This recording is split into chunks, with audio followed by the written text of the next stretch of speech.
لله وكفى وسلام على عباده الذين اصطفى أما بعد أعوذ بالله من الشيطان الرجيم بسم الله الرحمن الرحيم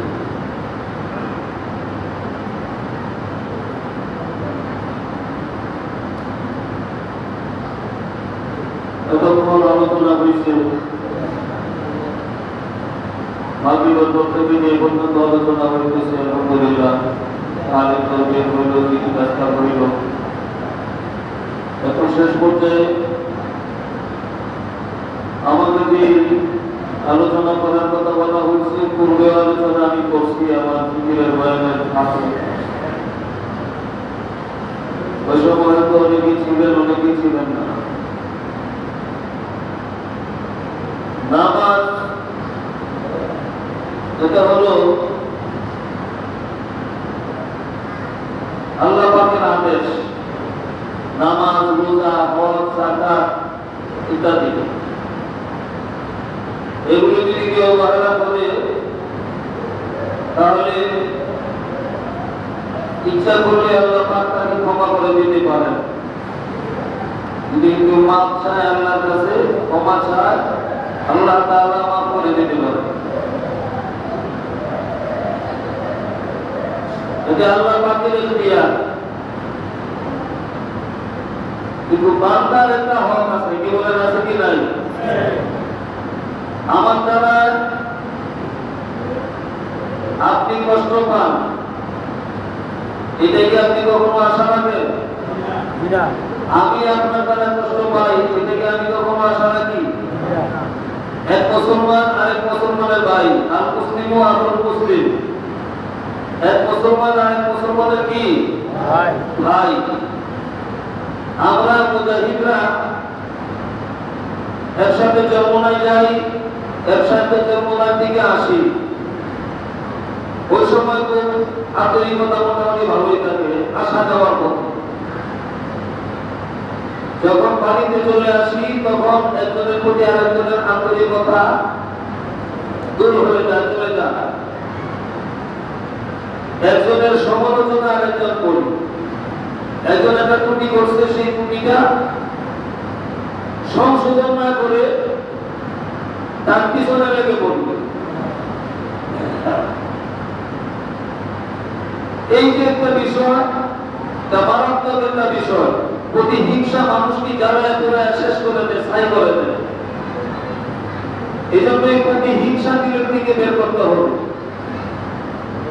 প্রতিহিংসামূলক কোনো কাজ করা যাবে না মুজাহিদ একজন মুজাহিদ আরেকজন মুজাহিদের সাথে ভালো আচরণ করতে হবে এক মুসলমান আরেক মুসলমানের সাথে ভালো আচরণ করতে হবে সুন্দর আচরণ করতে হবে কেউ যদি কারোর সাথে খারাপ আচরণ করে আর এই অবস্থায় যদি সে মৃত্যুবরণ করে তার কাছ থেকে ক্ষমা না নিয়ে তাহলে তার জান্নাতে যাওয়ার কোনো রাস্তা নাই জান্নাতে যাওয়ার কোনো রাস্তা নাই আপনি নামাজ পড়েন রোজা রাখেন হজ করেন যাকাত দেন জিকির করেন যা কিছুই করেন হ্যাঁ 24 ঘন্টা মসজিদে তাসবিহ আনতে আনতে একবারে আঙ্গুল গোলায় হয়েছে কিন্তু মানুষ আপনার প্রতি সন্তুষ্ট না কোন মুজাহিদ আপনার প্রতি সন্তুষ্ট না কোন মুসলমান আপনার প্রতি খুশি না আপনার প্রতি অসন্তুষ্ট আপনি গীবত করেন আপনি শাহেদ করেন আপনি চুগলখড়ি করেন জেনে রাখবেন জান্নাতের খুশখবরি আপনি পাবেন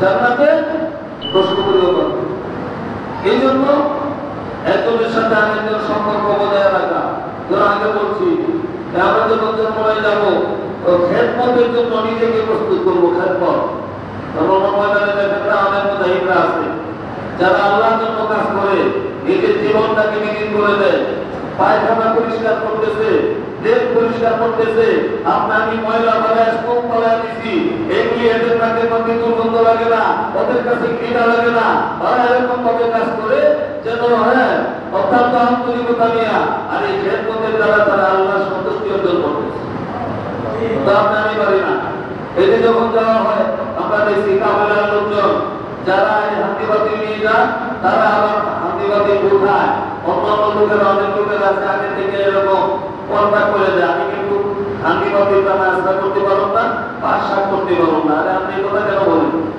আপনি যেরকম পারেন আপনি একটু সহযোগিতা করেন। হ্যাঁ, আর দেখছি যারা এই দায়িত্ব নেয় কাফেলা তৈরি করে যায় তাদের জান কয়লা হয়ে যায়। এত পরিশ্রম, এত কষ্ট, এই 4 নম্বর মান থেকে 5 নম্বর মান থেকে হাঁড়ি পাতিল, গ্যাসের বোতল এগুলি কাঁদতে করে লঞ্চে নিয়ে আসতে আসতে একবারে জীবন শেষ হয়ে যায়। অত্যন্ত কষ্ট। আমি নিজে করছি তো আমি জানি কি পরিমাণ কষ্ট। এইগুলি কেন আমরা করি না?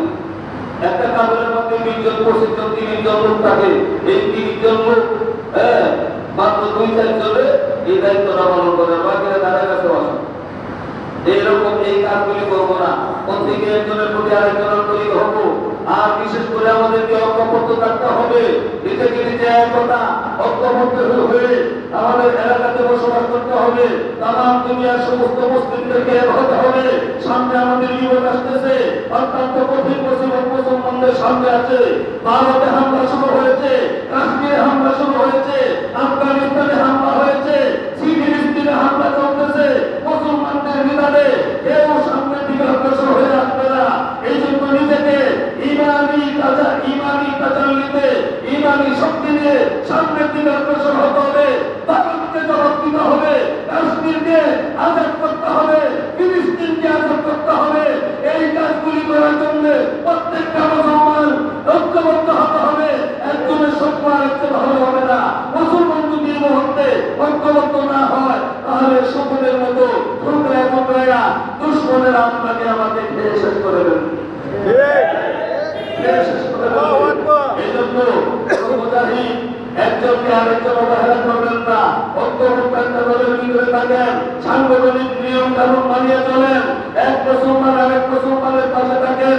আর মুসলিম এখন মুসলিম, ওই ফিলিস্তিনের মুসলমান কাঁদতেছে, চিৎকার করতেছে, ইহুদির বাচ্চারা, খ্রিস্টানের বাচ্চারা, কাফের মুশরিকরা মুসলমানদের প্রতি এত নির্দয় হয়েছে। এখন যদি এই মুহূর্তে কোনো মুসলমান আরেক মুসলমানের পাশে না দাঁড়ায় তাহলে আমাদের পাশে কে দাঁড়াবে বলেন? কে দাঁড়াবে আমাদের পাশে? কেউ দাঁড়াবে?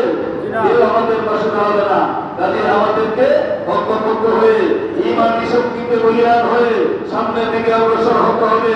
সকল ষড়যন্ত্রকে উৎখাত করে আমাদেরকে সামনের দিকে অগ্রসর হতে হবে। আমার টার্গেট থাকবে আখিরাতের উদ্দেশ্যে আমি সব করবো।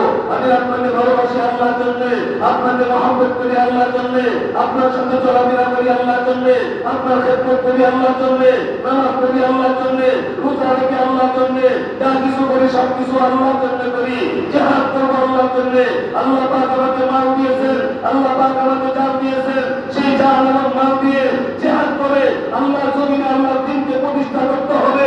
দুশমনের মোকাবেলা করে নিজের জীবনকে আল্লাহর রাস্তায় ফিরিয়ে দিয়ে শাহাদাত বরণ করে আল্লাহর জমিনে আল্লাহর কোরআনের আইন প্রতিষ্ঠা করতে হবে। এই কাজটা করতে হলে আমাদের ঐক্যবদ্ধ থাকতে হবে।